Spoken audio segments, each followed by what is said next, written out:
जय श्री राधे दोस्तों, कैसे हैं आप सब। आशा करती हूँ आप सब स्वस्थ होंगे, मस्त होंगे, सुरक्षित होंगे। जैसा कि हम सब जानते हैं कि अब श्राद्ध पक्ष शुरू होने जा रहे हैं और इन 15 दिनों कोई भी शुभ कार्य नहीं होता है। सिर्फ और सिर्फ ये 15 दिन अपने पितरों को प्रसन्न करने के लिए होते हैं, उन्हें मुक्ति दिलाने के लिए,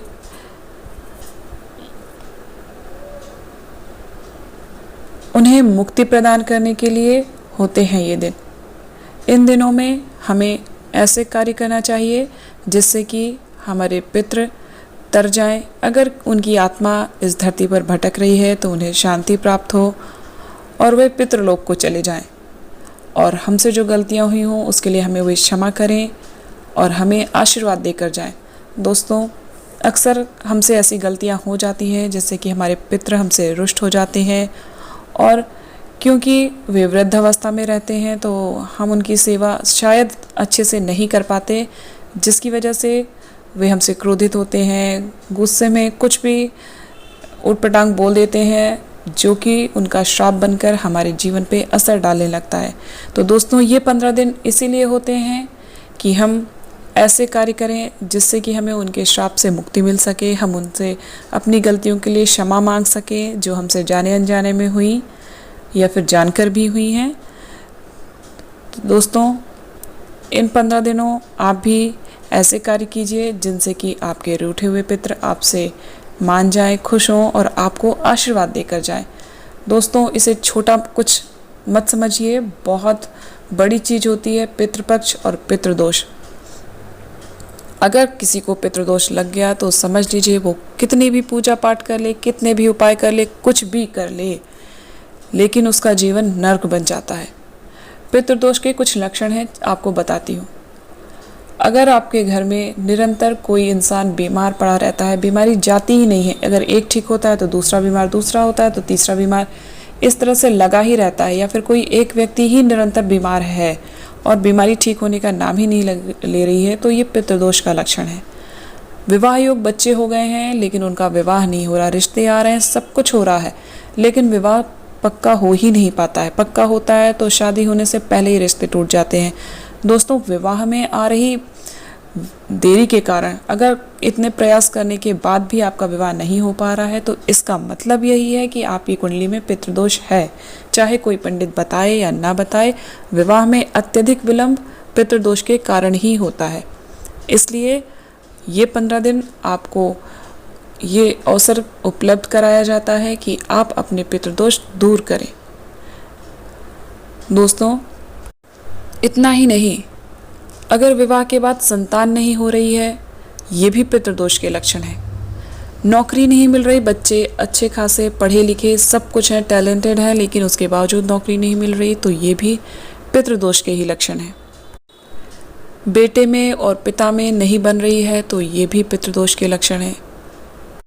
मतलब कि परेशानियां आपका साथ ही नहीं छोड़ रही हैं और आपके जीवन में कलह मची हुई है, तो ये सारे पितृदोष के लक्षण हैं। या फिर आपके घर में जब कोई शुभ कार्य हो रहा हो, कोई तीज त्योहार पड़ता है, तो उस दिन तो खास तौर पर लड़ाई होती ही होती है, तो ये भी पितृदोष का लक्षण ही है।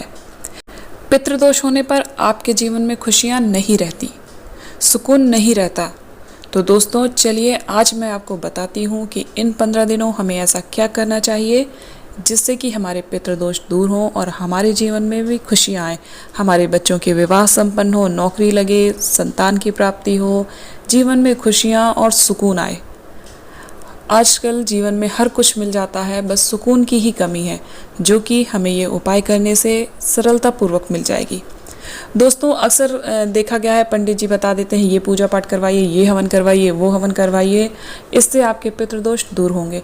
लेकिन मैं बताना चाहूँगी, आप चाहे कितनी भी पूजा पाठ करवाइए, पूजा पाठ से असर होता है, मैं ये नहीं करेगी बिल्कुल नहीं होता, होता है, लेकिन जब तक आप खुद से कुछ प्रयत्न नहीं करेंगे पूर्णतः असर नहीं होता, पूर्णतः पितृदोष नहीं समाप्त होगा जब तक आप अपने हाथों से खुद से कुछ ना करें। तो इसलिए पूजा पाठ तो करवानी ही चाहिए, उसके साथ साथ आपको कुछ उपाय भी हैं छोटे छोटे जो अक्सर करते रहना चाहिए, खास करके इन 15 दिनों में, जिससे कि आपके पितृ आप पर प्रसन्न होते हैं। दोस्तों, एक बात का खास ध्यान रखिए, अगर आपके घर में आपके पितरों की फ़ोटो है तो वह साउथ वेस्ट कॉर्नर में होनी चाहिए या फिर साउथ की दीवार पर। अगर साउथ वेस्ट कॉर्नर पे नहीं लगा सकते हैं तो साउथ की दीवार पर ही लगाएं। और जो उनकी फ़ोटो का फ्रेम हो वो गोल्डन कलर का ही होना चाहिए। और फ़ोटो की बैकग्राउंड लाल या ऑरेंज कलर का नहीं होना चाहिए, किसी भी लाइट कलर का हो, ब्लू हो, वाइट हो, हल्का ब्लू, डार्क नहीं, लाइट कलर का ही बैकग्राउंड होना चाहिए। अगर नहीं है तो इसे आप समय रहते ठीक करवा लें। और उनकी फ़ोटो पर हमेशा तुलसी की माला ही होनी चाहिए और हर श्राद्ध पक्ष में यह माला बदलनी ज़रूर से चाहिए। ये ऐसी ही कुछ गलतियां हैं जो हम लोग अक्सर करते हैं, फ़ोटो कहीं भी रख लेते हैं। और कभी कभी तो कई बार देखा गया है अपने पितरों की फ़ोटो अपने भगवान की अलमारी में आप रखते हैं, भगवान के मंदिर में रख देते हैं। ये गलती मुझसे भी हुई थी, लेकिन जब हमें इस चीज़ का पता चला तो हमने भी हटा दिया। और वास्तव में दोस्तों उससे बहुत असर होता है। हमारे जीवन में भी जो तांडव मचा हुआ था, जो कलह थी, वो सब शांत हुई है इन छोटे से उपायों से। इसलिए मैं आप सबके साथ ये शेयर कर रही हूँ। अक्सर मैं आप सबके साथ वही चीज़ें शेयर करती हूँ जो मैंने अपने ऊपर प्रैक्टिकल किया है या अपने से जुड़े लोगों के ऊपर प्रैक्टिकल किया है और पाया है कि हाँ ये असर करते हैं। तो वही सब मैं आपके साथ शेयर कर रही हूँ इस उम्मीद के साथ कि आप भी इसे अपनाएंगे और अपने जीवन में आ रही बाधाओं को दूर करेंगे। इन 15 दिनों में सबसे इम्पोर्टेंट चीज़, जो एक ख़ास बात है जो सबको करना है अपना पितृदोष दूर करने के लिए। दोस्तों, आप थोड़ा सा आटा लीजिए और उसे हल्का सा भूंज लीजिए, जैसे कि पंजीरी बनाई जाती है प्रसाद के लिए। उसमें थोड़ी सी चीनी, काला तिल और नारियल का बुरादा मिला के रख लें। ये आप एक साथ बना सकते हैं इन 15 दिनों के लिए। और आपको रोज़ इसमें से थोड़ा लेकर चींटियों को खिलाना है, चींटियों को देना। हाँ, पर याद रहे घर में लगी चींटियों को नहीं देना। उन्हें देने का मन है आपको दे दीजिए, घरवाली को भी खिला दीजिए, लेकिन उपाय हमेशा घर से बाहर निकल कर ही किए जाते हैं, तभी फलीभूत होते हैं। इसलिए प्लीज़ मुझसे ये मत पूछिएगा कि क्या मेरे घर में चींटियाँ निकल रही मैं उन्हें दे सकती हूँ, क्योंकि मेरे लास्ट वीडियो में मैंने पीपल की पेड़ की एक परिक्रमा करने का कोई उपाय बताया था। उसमें एक महाशय ने मुझसे ये क्वेश्चन किया है कि क्या हमारे छत में दीवार में पीपल का पेड़ निकला हुआ है तो मैं उसकी पूजा कर सकता हूँ। अब इसका तो मेरे पास कोई जवाब ही नहीं है, आप ही सब उन्हें जवाब दीजिए तो ज़्यादा अच्छा है। घर में किया गया कोई उपाय इस तरह का फलीभूत नहीं होता है। अगर जो उपाय घर में किया जाना है वह मैं खुद बता देती हूँ कि इसे आप घर में कर सकते हैं। जो उपाय घर के बाहर करने हैं प्लीज़ आप समझिए, वीडियो पूरा देखिए, अच्छे से देखा करिए। इसे बाहर ही करना है, घर के बाहर की चींटियों को ही, जो आपको 4 कदम 5 कदम चल के घर से बाहर आपके रास्ते में किसी पेड़ के नीचे, पीपल, बरगद या किसी भी पेड़ के नीचे चींटियों का ढेर। अक्सर देखा गया है कि पेड़ों के नीचे, इस तरह के बड़े बड़े पेड़ों के नीचे चींटियों का घर बना होता है, झुंड रहता है। तो आप वहाँ जाके ये आप रोज़ उनको ये वाला बूरा पंजीरी खिला सकते हैं। चारों चीज़ें होनी चाहिए उसमें, आटा, चीनी, नारियल का बूरा और काले तिल।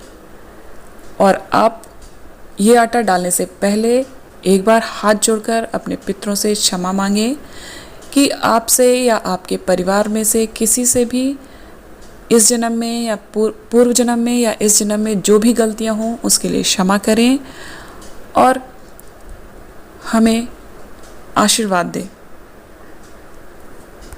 और हमें जो भी आपने प्रदान किया है, ये घर, ये जीवन, खुशियाँ, उसके लिए आपको कोटि कोटि धन्यवाद। दोस्तों, हमेशा क्षमा मांगनी चाहिए और उसके बाद अपना ग्रैटिट्यूड अवश्य ही शो करना चाहिए, मतलब उनको धन्यवाद भी देना चाहिए इस जीवन के लिए, क्योंकि आपका जीवन उन्हीं की देन है। और आपके पास जो भी प्रॉपर्टी है, जो भी घर, गाड़ी, कपड़े लत्ते, सब कुछ उन्हीं की देन है। उन्होंने आपको नहीं बनाया होता तो आपके पास ये सब नहीं होता। इसीलिए उनसे क्षमा भी मांगें और उनने जो भी दिया है उसके लिए उन्हें ग्रैटिट्यूड भी शो करें। दोस्तों, यह काम आपको 10 तारीख से लेकर पूरे 25 तारीख तक, अमावस्या तक करना ही करना है। देखिएगा, बहुत ही असरदार उपाय है ये। अगर हो सके तो इसे अपने जीवन का एक हिस्सा बना लें। जब भी घर से निकलें थोड़ा सा ये बुरादा लेकर, इसको पंजीरी लेकर, ये वाली, या ऐसे ही नॉर्मल आटा लेकर आप घर से निकला करें। किसी कागज़ में रख लिया करें पुड़िया बनाकर। अगर रास्ते में कहीं चींटियाँ दिखें तो उन्हें डाला करें आप। अगर रास्ते में कहीं चींटियाँ दिखें तो उन्हें डाल दिया करें। इससे आपके करियर में आ रही बाधाएं भी दूर होती हैं। इसे मामूली बात ना समझें। अब हाँ, एक दिन करने से आप कहें कि मैंने तो एक दिन आटा डाला था, मेरे करियर में कोई ग्रोथ नहीं हुई, एक दिन करने से कोई उपाय काम नहीं करता। आप इसे लगातार अपने जीवन का हिस्सा बनाइए, उसके बाद देखिएगा सफलता कैसे आपके कदम चूमती है। ये तो था खास उपाय। इसे अगर परिवार का हर एक सदस्य करे तो बहुत अच्छा है, अन्यथा कोई एक सदस्य भी सबके निमित्त यह कार्य कर सकता है। प्रार्थना करें कि हमारे परिवार पर जो ये पितृदोष लगा है वो दूर हो और हमारे सभी बिगड़े कार्य बने। दोस्तों, यकीन मानिए, आपको किसी खास इच्छा नहीं बोलनी है कि मेरे बच्चे की शादी हो जाए या मेरी नौकरी लग जाए या कुछ हो जाए। इस उपाय को करने से, उनसे क्षमा मांगने से ही आपके सारे कार्य बनेंगे। एक बार करिए तो सही। ये 15 दिन आपको कल से, पूर्णिमा से शुरू करके अमावस्या तक यह कार्य करना है। चींटियों को आटा खास तौर पर डालना है। ये तो खास उपाय है, ये आपको करना ही करना है। और अगर आपके आसपास कोई तालाब हो या ऐसी जगह जहाँ पर मछलियों को आप दाना दे सकें, आटे की गोलियां डाल सकें, तो डालिए। एक्वेरियम की, घर के एक्वेरियम की मछलियों को नहीं, क्योंकि उन्हें तो आपने बंदी बना कर रखा है, वो आपको आशीर्वाद कैसे दे सकती हैं। और हो सके तो घर में एक्वेरियम रखिए ही मत, क्योंकि आप किसी को, अगर आप खुद सोचिए, आपको कोई बंदी बना कर रख लेगा तो आप उसे कहाँ से आशीर्वाद देंगे। श्राप ही निकलेगा आपके मुंह से, आपके दिल से बद्दुआ और हाय ही निकलेगी। तो जानबूझकर ऐसे फैंसी शौक मत पालिए कि जो आपके जीवन में ही ग्रहण लगा दे। खैर, आपकी मर्जी, आपको रखना है या नहीं। मेरा फ़र्ज़ था आपको बताना, बाकी आप तो खुद समझदार हैं। नदी तालाब में अगर जो मछलियां हैं आपके आसपास, तो आप उन्हें आटे की गोलियां दे सकते हैं, ये अच्छी बात है। और दोस्तों, जिस तिथि को आपके पूर्वज ख़त्म हुए हैं उस तिथि पर ब्राह्मण को भोजन अवश्य करवाएं। खास तौर पर जो चीज़ आपके पूर्वजों को पसंद थी, उनकी फेवरेट चीज़ थी, वो अवश्य ही उसका दान करें। अगर आप किसी कारणवश ब्राह्मणों को भोजन नहीं करवा सकते तो आप गौ माता को एक रोटी प्रतिदिन अवश्य खिलाएं। रोटी पर थोड़ा सा गुड़ रखकर गौ माता को खिलाएं। अगर वो भी नहीं कर सकते हैं तो हरा चारा खिलाएं। कुत्ते को भी और गाय को भी, दोनों लोगों को खिलाना है। और अगर आप रोटी नहीं खिला सकते तो बिस्किट का पैकेट दे दें। और दोस्तों, इन 15 दिन आप जितना ज़्यादा से ज़्यादा अन्न का दान, पानी का दान कर सकते हैं, वो आपके लिए बहुत अच्छा है। अगर आप किसी सफाई कर्मी को दे दें, कोई आपके यहाँ काम करने आता है, उसे दे दें अन्न का दान, जितना आप सक्षम है देने के लिए। अब ये नहीं कि आप 1 किलो दे दें, 1 किलो में उसका क्या होगा, कितने दिन खाएगा। 10 kilo, 15 kilo, 20 kilo, 25 kilo, 50 kilo, आप जितना देने में सक्षम हैं उतना अन्न का दान करें। पानी का वितरण करें। अपने घर से बाहर वो मिट्टी के बर्तनों में जानवरों के लिए, कौवे के लिए पानी रखें, उसे दाना डाल दें। उसके लिए अपनी छत पर रोज़ कौवों को मीठी रोटी खिलाने का भी प्रावधान है। अगर आप इन पितृपक्ष के 15-16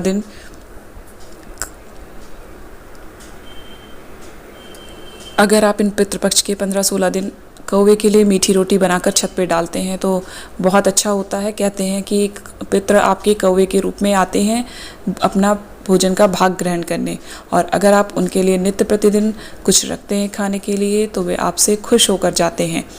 इसीलिए इन 15 दिन अपने छत पे कुछ भी मीठा बनाकर अवश्य रखें।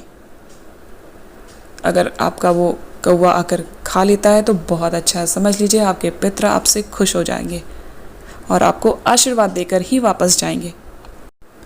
और हाँ, अगर कोई लेडीज़ अपनी मायके वालों के लिए भी करना चाहे ये चींटी को आटा खिलाने वाला काम, तो वो उनके लिए भी प्रार्थना कर सकती है, उनके लिए भी कर सकती है। हाँ, अगर आपके पीरियड्स आ गए हैं तो ये कार्य आप किसी और से करवाएं, आप ना करें। उसके बाद आप इसे कंटिन्यू कर सकते हैं। दोस्तों, अगर आप पीपल के पेड़ के नीचे जो चींटियाँ हैं उन्हें खिलाने जा रहे हैं तो याद रखिएगा, संडे के दिन नहीं जाना है पीपल के पेड़ के नीचे। संडे के दिन पीपल के पेड़ के नीचे जाना वर्जित होता है, क्योंकि उस दिन दरिद्रता का निवास होता है पीपल के पेड़ के नीचे। अगर आप जाएंगे तो दरिद्रता आपके साथ आपके घर में प्रवेश करेगी। इसलिए कोई भी कार्य करें तो उसकी पूरी जानकारी होनी चाहिए। ये सब तो था चींटियों को आटा खिलाने की बात। दोस्तों, एक और ख़ास चीज़ है जो आपको पितृपक्ष के इन 15-16 दिनों में ज़रूर करना चाहिए। वो है प्रतिदिन गीता के एक अध्याय का पाठ करना चाहिए आपको। 18 अध्याय होते हैं, ये आपका अमावस्या के बाद तक चलेगा। अगर आप चाहें तो एक दिन में 2 पाठ भी कर सकते हैं, तो आपका पूरा पूर्णिमा से शुरू होकर अमावस्या के दिन ख़त्म हो जाएगा। ये बहुत ही उत्तम होता है गीता का पाठ इन पितृपक्ष में करना। तो दोस्तों, ये सब तो थी पितृपक्ष में छोटे छोटे उपाय जो करने से आपके पितृदोष वास्तव में दूर होते हैं। जब हम खुद से अपने लिए कुछ प्रयास करते हैं तो उसका फल अतिशीघ्र मिलता है। तो उम्मीद करती हूँ आप सबको ये उपाय समझ में आए होंगे, इनकी वैल्यू समझ में आई होगी और कैसे करने हैं ये भी समझ में आया है। इस उपाय को अगर आप चाहें तो ये सारे उपाय करें, नहीं तो ये चींटी को आटा खिलाने वाला तो उपाय अवश्य ही करें और जिस तरह से बताया गया है उसी तरह से करें। दोस्तों, यकीन मानिए, ये कुछ छोटे उपाय हैं जिन्हें करने से आपके सभी कष्ट दूर होंगे। और इन 15 दिनों के बाद देख लीजिएगा, अगर आपके घर में शुभ कार्य नहीं हो रहे हैं, खुशियाँ नहीं आ रही हैं, तो सब होगा। आपके बच्चों के विवाह नहीं हो रहे हैं तो विवाह के लिए रिश्ते भी आएंगे और इस नवरात्रि आपके बच्चों का विवाह जरूर तय हो जाएगा। नौकरी नहीं लग रही है तो शीघ्र ही नौकरी का अवसर प्राप्त होगा। संतान नहीं हो रही तो संतान भी प्राप्ति होगी। मतलब हर एक कार्य बनेंगे, बीमारियां भी दूर होकर रहेंगी। अगर जो इंसान आपके घर में बीमार रहता है, अगर आप उससे ये चींटी को आटा दिलवाने वाला कार्य और गीता का अध्याय करने वाला कार्य करने को कहेंगे तो यकीन मानिए दोस्तों, बहुत जल्द उसकी समस्त बीमारियों का अंत होगा। जो बीमारी आपको लग रही थी कि वो घर से जाएगी ही नहीं, वो यूं छूमंतर हो जाएगी कि आप सोच भी नहीं पाएंगे कि ये हुआ चमत्कार कैसे। बस दोस्तों, उपाय करना है, थोड़ा सा पेशेंस रखिए, विश्वास के साथ उपाय कीजिए, आपके सभी कष्ट दूर होंगे और भगवान जी आप पर कृपा और आपके पितृ आप पर कृपा अवश्य करेंगे। हर वो कार्य कीजिए जिससे आपके पितृ आपसे खुश होकर जाएं, पूरी तरह से संतुष्ट होकर जाएं। इस पितृपक्ष, इस साद्र पक्ष में आपको अपने पितरों को प्रसन्न करना ही करना है और अपने विवाह का, नौकरी का, खुशियों का योग बना कर रहना है। तो चलिए, इन 15 दिनों हम सब ये प्रण लेते हैं कि ये उपाय करके रहेंगे, हर हालत में करेंगे और अपने पितृदोष दूर करेंगे, अपने जीवन में खुशियाँ लाएंगे। इस साल बच्चों का विवाह अवश्य होगा, नौकरी भी मिलेगी, खुशियाँ भी आएंगी। उम्मीद करती हूँ आपको वीडियो पसंद आया होगा। थोड़ा लंबा हो गया है समझाने के चक्कर में, दोस्तों माफ़ कीजिएगा, आगे से इतना लंबा वीडियो नहीं होने दूंगी। उम्मीद करती हूँ आपको वीडियो अच्छा लगा होगा। अच्छा लगा है तो प्लीज़ इसे लाइक सभी के साथ शेयर कीजिए, जिससे हर कोई इन 15 दिनों अपने पितृदोष दूर करके अपने जीवन में खुशियाँ ला सके। और चैनल को सब्सक्राइब ज़रूर कीजिएगा, बेल आइकन पर भी प्रेस कीजिए, जिससे आगे आने वाले सभी वीडियोज़ के नोटिफिकेशन आपको समय पर मिलते रहें और आप उनका लाभ उठा सके। कमेंट बॉक्स में हर हर महादेव अवश्य लिखिएगा। मिलते हैं नेक्स्ट वीडियो में नए उपाय के साथ। तब तक आप सब हंसते रहिए, मुस्कुराते रहिए, खुश रहिए। जय श्री राधे, हर हर महादेव।